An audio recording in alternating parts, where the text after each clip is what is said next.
Pakita ko naman sa inyo, kasi tapos na ako mag-dive. Pakikita ko rin sa inyo kung paano disassemble ng equipment. Okay?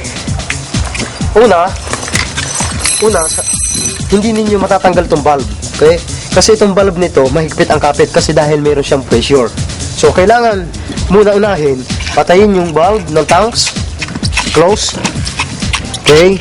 Pag close na siya, hindi pa rin pwedeng alisin yan dahil meron pang air dito sa loob ng mga hoses niyan. Okay? Ang gagawin ninyo, papards nyo dito para mawala yung kanyang hangin sa mga hose. Ha? Okay. Okay, ngayon, aalisin mo na siya dyan sa valve. Doon. Okay. Tapos, huwag nyo kalimutan din itong Hanginan. dust cap na hanginan. Kasi, basa siya. Dust cap. Ang tawag po dito, dust cap. Okay. Pasok. Kasi, pag ito po hindi ninyo inilagay at bigla ninyong inilagay sa tubig, pwede po masira yan. Okay. Okay? Nga, pwede po yan. I-tight nyo ng magtet. Tapos alisin nyo sa dito, ha? Ha? Okay.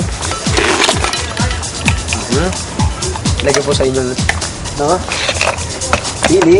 Tapos alisin nyo yung tangke. Kailangan, magkatagal po ninyo yung BCD sa tangke, kailangan lagi siya nakahiga. Kasi marami pong picnicker. Nabangga po yan. Pwede po bumagsak yan. Masira yung tangke nyo. Okay?